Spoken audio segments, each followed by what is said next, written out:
Korma group, जो सोचता है वो करता है। आपके अपने सपनों का आशियाना। अब कटिहार पे चलते हैं तो बता दें आपको कटिहार में टोटल 5 विधानसभा सीटें जो है वहाँ है और बात करें 3 सीट ऐसी है जहाँ पे महागठबंधन की दबदबा है, लेकिन 2 सीट ऐसी है जहाँ एनडीए की दबदबा है। लेकिन इस बार का समीकरण क्या कहता है, चलिए बाबा और नमन सर से जानते हैं। कटिहार में दो दो रिजर्व सीटों को इन्होंने छोड़ दिया है, उसको हम लोग बाद में जोड़ लेते हैं। अच्छा ठीक दो रिजर्व सीटों को इन्होंने छोड़ दिया, टोटल 7 एक सीटें हैं। एससी और एक एसटी रजिस्टर। जी जी, तो इसमें कटिहार की बात करें तो तारकिशोर प्रसाद कहीं से कोई दिक्कत नहीं नजर आ रही है, लेकिन कदवा में बात करें तो कदवा में मामला इस बार फंसा हुआ है और शकील अहमद पर दुलाल चंद गोस्वामी अगर भारी पड़ जाए तो कोई बड़ी बात नहीं होगी। पिछली बार सांसद का चुनाव लड़ने गए थे, दुलाल चंद गोस्वामी जीते हुए थे, गए कांग्रेस के समीकरण में फंस गए, तैयारी की थी महागठबंधन से, नीतीश महागठबंधन थे और उन्हीं पर गाज गिरना था, ये तय था। नहीं हम लोग चर्चा किए थे, दल मिलता है दिल नहीं मिलता है, उसका नुकसान होता है और यहाँ पर समीकरण में बेचारे फंस गए। सुरजापुरियों में जबरदस्त उनका पहचान है जी, बड़े अच्छे स्वभाव के हैं, सांसद का चुनाव हारे, उस समय भी थे, तब भी रहते थे किराए के मकान में, अभी भी किराए के मकान में ही उसी किशनगंज में रहते हैं जी। खैर उसी किशनगंज बोल रहा हूँ, कटिहार में रहते हैं। हाँ, तो कदवा से सीट से इनको लड़ाने के पीछे एक बहुत बड़ी रणनीति है जेडीयू की। ये सिंपैथी वोट पर भी सवार होंगे, सुरजापुरी भी इनके साथ होंगे।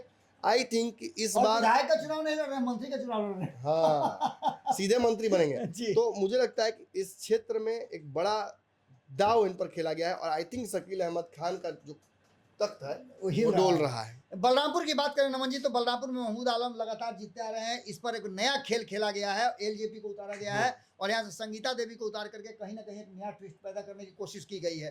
जो आप बता रहे थे अररिया में उसी तरह का खेल कराने की कोशिश की जा रही है। लेकिन लगता है मुझे कि आसानी से ये सीट महागठबंधन निकाल लेगी। वहीं प्राणपुर की बात करें तो निशा सिंह जीत करके आई हैं। मनिहारी की बात करें, ये रिजर्व सीट है, मनिहारी में शंभू सुमन है। प्राणपुर क्या लग रहा है आपको? प्राणपुर में भाजपा जीत रही है नमन जी, इसमें कहीं कोई डिफरेंस नहीं था, 2000 के वोटों का डिफरेंस। पिछली बार आप समझ सकते हैं समीकरण किस तरह का था, तेजस्वी यादव का तुति बोल रहा था उस समय।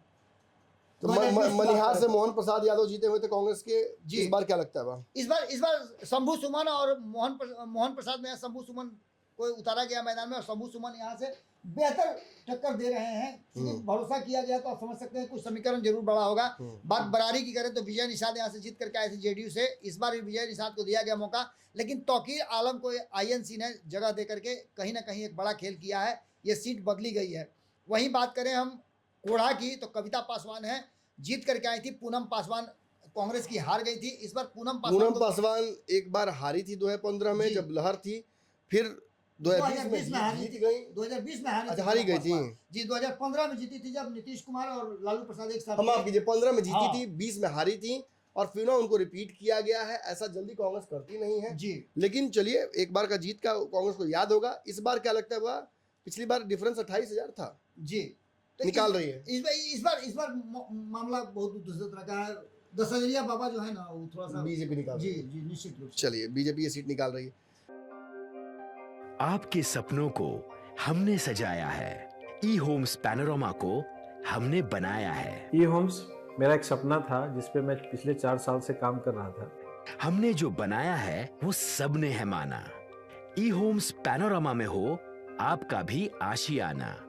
और फाइनली हमने 2021 में इस प्रोजेक्ट को लॉन्च किया। बहुत लोग अप्रिशिएट कर रहे हैं कि पूर्णिया जैसे शहर में, बिहार के, एक तो बिहार की बात करें उसमें भी पूर्णिया जैसे छोटे जगह में इस तरह का लाइफस्टाइल देना, ये सुन के हम लोगों को बहुत अच्छा लगता है। ई होम्स में हमने कुछ और भी किया है, जैसे हम जिस जगह में रह रहे हैं हमारे फैमिली सिक्योर हो, उनको सिक्योरिटी का ध्यान में रखा है।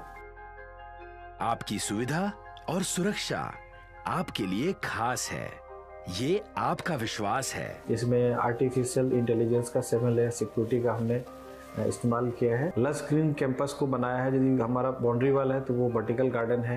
ये जितनी भी फैसिलिटी होता है एक इंटरनेशनल टाउनशिप में ई होम्स है, ये हम लोग विश्वास नहीं कर पा रहे हैं। जो भी हमारे मित्र दोस्त या जो भी हमारे बाहर के बाहर आते हैं तो हम लोगों को बहुत अच्छा सुनने को मिलता है और बहुत अच्छा क्रेडिट मिल रहा है। वो सारा हमने सिर्फ एक बिल्डिंग नहीं बनाया, हमें एक बहुत अच्छा लाइफस्टाइल दिया ई होम्स में, और मेरा एक सपना था जिसको मैं आज फुलफिल होते हुए देख पा रहा हूँ। ये आपका आवास है।